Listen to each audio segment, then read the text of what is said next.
Ok, donc bonjour à tous. Aujourd'hui, on va parler de la préparation, comme on l'a annoncé dans le titre du cours, de la préparation nécessaire avant chaque mitzvah.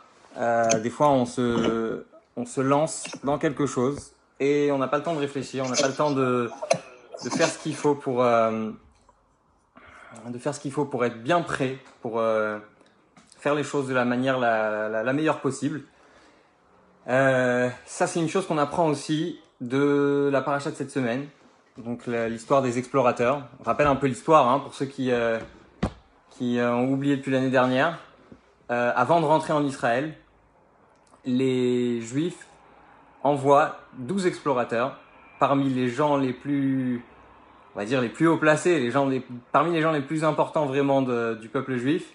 C'est des chefs de tribus, ce sont des gens respectés, etc., qui vont aller explorer la terre. Moshe leur demande d'aller voir est-ce que la terre, on peut la conquérir de manière facile, est-ce que les gens qui y habitent sont des gens faibles, sont des gens forts, etc. Est-ce que c'est un endroit qui est accessible facilement, etc. Donc il y a plein de détails. Moshe leur fait une certaine liste de choses à avoir pour pouvoir conquérir cette terre. Et finalement, ce qui se passe, c'est qu'ils reviennent et que 10 d'entre eux, d'ailleurs, c'est de là qu'on apprend le concept du minyan, oui, le fait d'être 10 pour faire la tfila, on l'apprend de là, parce que c'est écrit qu'ils étaient une Eda, qu'ils étaient une assemblée, une communauté, et donc une communauté, ça commence à partir de 10 personnes. Et donc, 10 d'entre eux déclarent que la terre, elle est habitée par des gens redoutables, par des gens qui sont tellement forts qu'ils seraient peut-être même plus forts que Dieu. Imaginez-vous des gens qui ont vu l'ouverture de la mer Rouge, des gens qui ont vu le don de la Torah en direct. Ils sont en train de dire c'est une terre tellement compliquée, elle serait peut-être même plus compliquée, plus forte que le bon Dieu lui-même. Et donc ça c'est quelque chose de très difficile, ça crée un grand bazar dans le peuple juif de manière générale, les juifs se mettent à pleurer, etc. D'ailleurs, c'est le jour du 9 Av, et Dieu décide que s'ils ont pleuré aujourd'hui pour rien, ils pleureront pour quelque chose dans les générations à venir. Et donc, c'est à cause de cela que les Juifs vont errer pendant 40 ans dans le désert. Donc, c'est une paracha qui est, comment dire, très importante dans l'histoire du parcours des Juifs dans le désert. Et puis, il y a d'autres messages. Le message, je pense, le plus important, c'est celui qu'on va prendre de leur erreur. C'est-à-dire comment faire pour ne pas reproduire leur erreur. Alors, il y a une histoire dans la Gemara. La Gemara, elle nous raconte que Rava était en train d'étudier et que, en étudiant, il était tellement concentré que sans se rendre compte, il avait ses pieds sur ses mains et qu'il était en train de blesser ses mains carrément. Il y avait du sang qui sortait. Et là, il y a ce que la Gemara appelle un rachat, un mauvais, un mécréant, un méchant, qui est venu lui dire vous les Juifs, vous êtes vraiment des gens bizarres, vous n'êtes pas des gens intelligents, parce que vous avez accepté la Torah sans savoir ce qu'il y avait dedans. Vous avez accepté de recevoir la Torah sans savoir quel était le contenu de la Torah. Et donc, nous dit la Gemara, Rava lui a répondu, écoute, Tumat Yesharim Tanchem, la confiance que les Juifs ont eu en Dieu justement à ce moment-là, elle va les aider à aller dans le bon chemin. Et de l'autre côté, ceux qui n'ont pas confiance, eh bien, ça va leur coûter le prix et le prix de leur échec. Donc la Gemara s'arrête là dans l'histoire. Le message qu'on va prendre aujourd'hui, c'est justement cette confiance qu'on a en Dieu quand on fait n'importe quelle chose. L'erreur des Meraglim, l'erreur de ces explorateurs, elle a été non pas de répéter que la terre d'Israël était un endroit très compliqué à conquérir. Ça, on veut bien le concevoir parce que on peut bien comprendre que c'était un endroit dur, etc. Le problème, ça a été leur conclusion, en fait. Le problème, ça a été de dire la terre, on ne pourra jamais la conquérir. Parce qu'en fait, Moshe, il leur a pas demandé si on allait le faire. Moshe leur a demandé comment on allait le faire. Pourquoi est-ce que Moshe leur a demandé comment on allait le faire? Parce que avant chaque mitzvah, peu importe la mitzvah qu'on fait, on doit se préparer. Ça veut dire qu'on doit se dire, qu'est-ce que je suis en train de faire? Qu'est-ce qui se tient devant moi? Comment je vais devoir me préparer qu'est-ce que je dois préparer pour faire toutes ces choses, etc. Et puis après seulement, on va faire la mitzvah. Et c'est la même chose qu'on retrouve avec les Meraglim. Moshe, il leur demande, allez visiter la terre, allez voir si c'est possible. D'accord? Si c'est impossible, c'est pas grave, il y aura des miracles, il y aura toujours des moyens de le faire. Mais Moshe, il leur demande seulement une seule chose. Il leur demande, allez voir comment on va faire. Après, si vous dites que c'est vraiment très compliqué, c'est pas grave. On va trouver des solutions. Le bon Dieu va faire des miracles, comme il nous l'a déjà fait dans le passé. Mais d'abord, il faut toujours essayer de faire le maximum d'après les lois de la nature. Et ça, c'est quelque chose de capital dans la Torah. On ne doit jamais compter sur des miracles. Je pense que vous connaissez tous l'histoire. C'est une parabole très connue du type qui est en train de s'enfoncer dans l'eau, qui est en train de se noyer et qui reçoit l'aide des pompiers, qui reçoit l'aide d'un bateau qui lui envoie une bouée, il y a un hélicoptère qui vient et dit non, c'est le bon Dieu qui va me sauver, et finalement il finit par se noyer. Quand il monte en haut, le bon Dieu lui dit, je t'ai envoyé toutes les aides, je t'ai envoyé toutes sortes de personnes pour t'aider, et tu n'as pas reçu, c'est pour ça que t'es décédé. Donc ça veut dire, l'idée, c'est de dire, il faut absolument essayer, il faut faire tout ce qui est possible du côté de la nature. Et Dieu, il a voulu ça parce que si on ne fait pas les choses de manière naturelle, eh bien, ça revient à dire que tout est divin et tout c'est Dieu qui fait, tout est des miracles. Et ça, c'est pas ce qui nous intéresse. Le bon Dieu, il veut qu'on ait une participation dans ce monde. Parce que c'est comme un enfant. Si vous donnez à un enfant la possibilité de l'aider à chaque fois quand il fait ses devoirs et que vous lui faites à chaque fois, vous êtes là pour lui résoudre ses exercices, il va jamais avancer. L'enfant, il va jamais savoir lui-même résoudre un exercice puisqu'à chaque fois qu'il le fait, il y a quelqu'un pour l'aider. La même chose. Dieu, il a voulu qu'on ait cette participation à chaque fois qu'il y a des choses à faire dans la vie, qu'on soit là à 100% à essayer par tous les moyens qui nous sont possibles pour pouvoir accomplir cette chose-là. Et c'est comme c'est une histoire de Rabbi Shneur Zalman de Liadi, vous savez, l'auteur du Tanya. Il a expliqué que par une histoire qui nous a été racontée, un jour il était transporté, vous savez, il a passé quelques années en prison à cause qu'il a été dénoncé d'envoyer de l'argent en Israël, qui à l'époque faisait partie de l'Empire ottoman, qui était un ennemi de la Russie. Eh bien, quand il a été accusé d'envoyer cet argent, il a été en prison pendant quelques années. Et un jour, quand il était transféré, je crois, d'une prison à l'autre, quand il sortait de prison, il était dans une calèche ou dans un bateau. Je crois que c'était dans un bateau. Et il devait faire la bénédiction de la lune. Et pour faire la bénédiction de la lune, il faut absolument que le bateau soit arrêté. Et donc, comme il devait avoir le bateau arrêté, il a demandé au chauffeur, s'il te plaît, arrête ce bateau.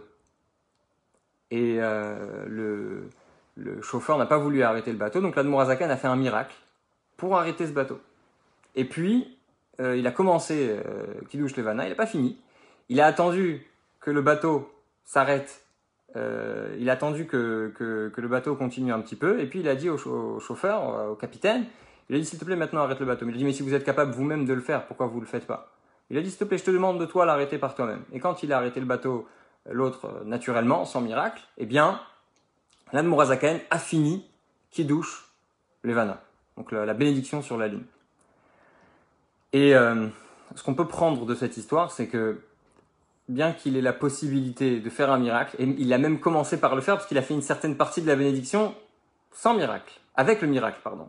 Mais il a quand même voulu finir cette chose-là sans miracle. Pourquoi?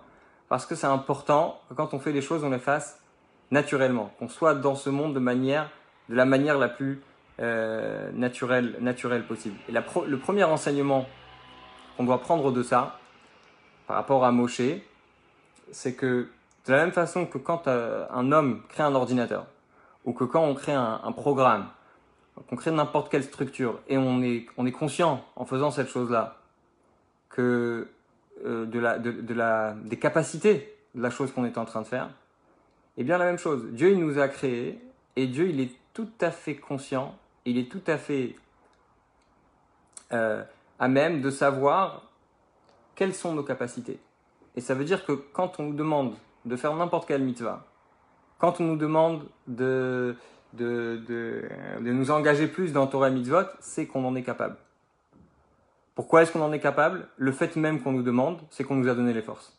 À chaque fois qu'on nous demande quelque chose, de faire quelque chose, c'est qu'on en est capable. Il y a une histoire que j'ai peut-être déjà racontée dans le passé, mais elle vaut toujours le coup d'être racontée parce qu'elle a un message très très fort. C'est l'histoire je crois qu'il est psychologue et rabbin. Il avait une question dans sa vie qui est très importante, qui s'appelle Tzvi Hirsch Weinreb, une histoire véridique, il y a même un témoignage de cette histoire de la personne. Et il ne connaissait pas vraiment le rabbi de manière proche, et il a dit je vais appeler le rabbi pour demander un conseil. Mais il n'avait pas envie de dire son nom. Donc il a appelé le secrétariat du rabbi, et il a demandé à parler au rabbi, à avoir une audience privée avec le rabbi pour pouvoir faire un choix très important dans sa vie au niveau de ses études. Et puis il a le secrétaire du rabbi, le Rav Radakov au téléphone, qui lui dit, qui écoute son problème, et à un moment donné il entend une voix derrière. Alors le rabbi des fois il décrochait aussi le téléphone, et le rabbi il dit, dis à ce juif, dis à cette personne qui est en train d'appeler, de demander un rendez-vous, etc., qu'il y a un certain Tzvi Hirsch Weinreb, qui habite dans l'état de Maryland, qui aura sûrement une réponse à sa question. Alors lui, il entend ça, il entend son nom et son prénom, et il se dit, il y a un problème quelque part, c'est pas possible. Il dit, j'ai pas compris, est-ce que vous pouvez répéter? Alors le rabbi répète, dites à cette personne qui a un certain Tzvi Hirsch Weinreb, qui habite dans l'état de Maryland, qui est capable de répondre à cette question. Et lui, il entend ça une deuxième fois, il dit, mais il n'arrive pas à se retenir, il dit, je comprends pas. Tzvi Hirsch Weinreb, c'est moi. Et là, le rabbi lui dit exactement, des fois, il faut savoir parler avec soi-même. Ça veut dire que si on nous a donné une certaine mission, si on nous a donné un certain but à accomplir, c'est sûr et certain qu'on en est capable. Et si on en est capable, eh bien, on doit faire tout ce qui est possible de notre côté pour pouvoir le faire. Donc ça, c'est la première mission. Première leçon des erreurs qu'on apprend, des erreurs des explorateurs, c'est de savoir que quand on nous donne quelque chose à faire, c'est que forcément, on a la capacité. Après, si on voit que naturellement, d'une manière naturelle, ça ne marchera pas, eh bien, il faut savoir que celui qui nous a créés, c'est-à-dire Dieu, il connaît la machine, il connaît le système, et que peu importe ce qui va se placer devant nous, ou ce qui a l'air de se placer devant nous pour nous empêcher de faire ce qu'on a à faire, eh bien, ça va s'annuler. J'entends souvent des gens qui me disent oui, mais tu comprends pas, j'ai essayé j'ai essayé par exemple souvent dans la pureté familiale, il y a certaines lois qui sont très compliquées sans rentrer vraiment dans les détails. La première question que je pose à ces gens de manière générale, c'est est-ce que vous avez consulté un rav pour votre problème? Ça veut dire que des fois, on se met dans des complications, on se met dans des sortes de galères interminables, dans des sujets de la Torah, en pensant qu'on doit faire ces choses-là jusqu'au bout, et comme on connaît pas tout, malheureusement, on n'est pas conscient de toutes les choses, et on est bloqué parfois pendant plusieurs mois, plusieurs années. Ce que je vous dis, je suis pas en train de l'inventer, j'ai entendu ça de plusieurs personnes, et malheureusement, le problème, c'est qu'on n'a pas demandé conseil. Le problème, c'est qu'on n'a pas demandé aux personnes qui peuvent le plus nous aider.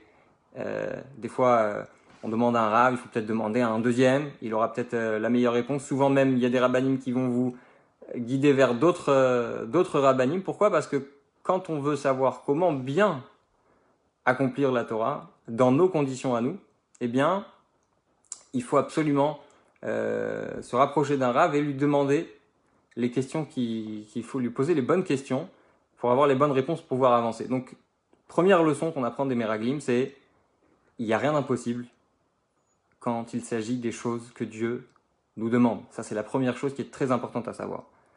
Deuxième chose, c'est que si on nous enseigne ça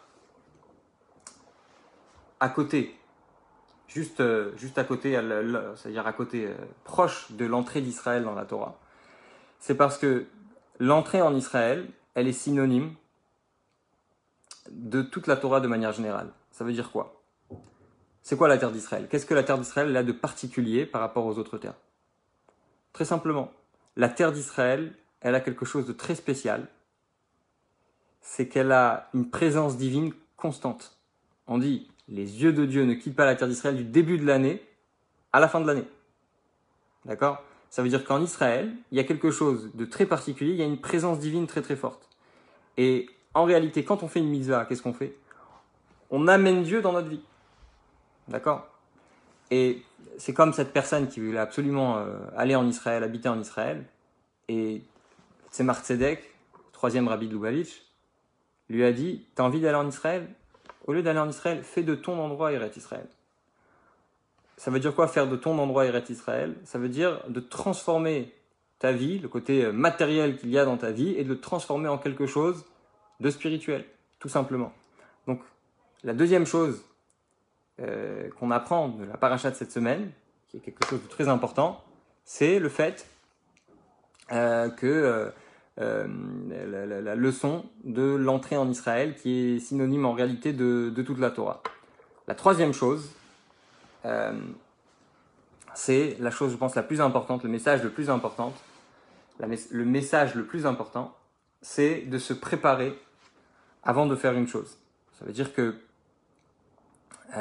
avant de faire quelque chose, et ça c'est ce que Moshe Rabbeinu a montré, quand Moshe Rabbeinu il a envoyé ses explorateurs, eh bien il les a envoyés pour analyser la chose, pour analyser la situation.